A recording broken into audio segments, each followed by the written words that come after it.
每次染完頭，個頭都係痕痕地，就算換咗染髮劑都一樣。究竟咩原因呢？點解洗完頭仲會覺得痕嘅？唔通係頭皮敏感？作為髮型師，好多客人嚟到 salon 剪頭髮、染頭髮嘅時候，我會幫佢哋檢查頭皮，發現好多情況都會係出現頭皮紅腫、敏感、頭皮屑，嚴重嘅仲會脫髮添。好多人都覺得好小事，換個支洗頭水，又或者出去坊間嗰度做一啲 treatment，的確係會有短暫嘅根治，因為幫你殺咗菌。但係長遠落嚟，必須要根治頭皮微生態不平衡呢個情況，先至可以大大改善頭皮敏感同埋脫髮嘅問題。靚嘅頭皮咧係應該係一個盆栽咁兜住，仲要有個水位，然之後令到個頭髮咧係有彈力，45度咁生出嚟，你個頭髮先至可以具備彈力嘅。呢位客人咧係敏感性嘅頭皮，加上咧佢成日咧染髮同埋漂髮，影響咗頭皮嘅微生態平衡。揭開個頭皮睇下，佢入面咧仲有好多頭皮屑，應該係毛囊發炎同埋敏感咯。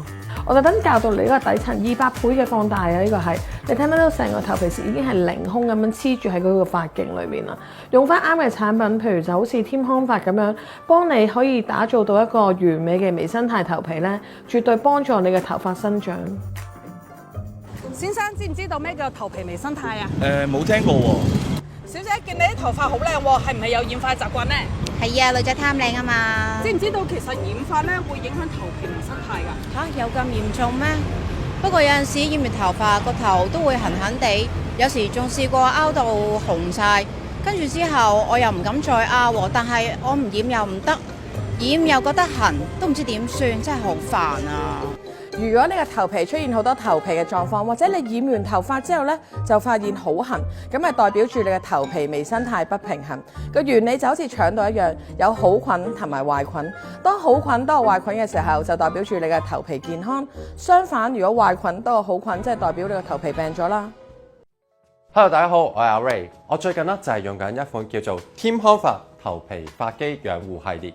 呢一款精華啦，係由日本製造，成分天然有效。佢除咗裏邊有益生元、後生元同埋日本富士蘋果幹細胞之外，呢3樣嘅成分除咗可以加強頭皮天然保護屏障力，減輕頭皮痕癢之外啦，仲可以改善埋我哋嘅頭皮屑㗎，可以幫我哋平衡頭皮微生態，而且係完全唔含藥性，係有 Q 嘜認證。呢一個認證咧就係 Microbiome Friendly， 而 Microbiome 即係頭皮微生態，係守護我哋頭皮健康嘅第一道防線。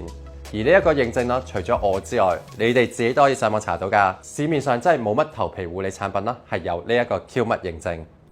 因為周不時都要見客，而且同埋要 keep 住專業嘅形象，所以定期都要去 set 頭啊、染髮。慢慢咧，啲頭髮咧就越嚟越乾，仲多咗啲頭皮添。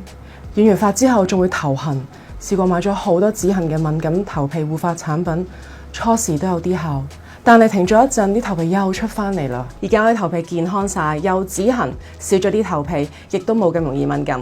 添康髮頭皮髮肌養護系列已經有 Microbiome Friendly 嘅 Q 嘜認證，上網都查得到，咁先信得過。而且有91% 嘅受訪者表示舒敏止痕，82% 受訪者減少頭皮屑，證實有效防止頭皮敏感、過早脫髮、髮肌老化等嘅問題。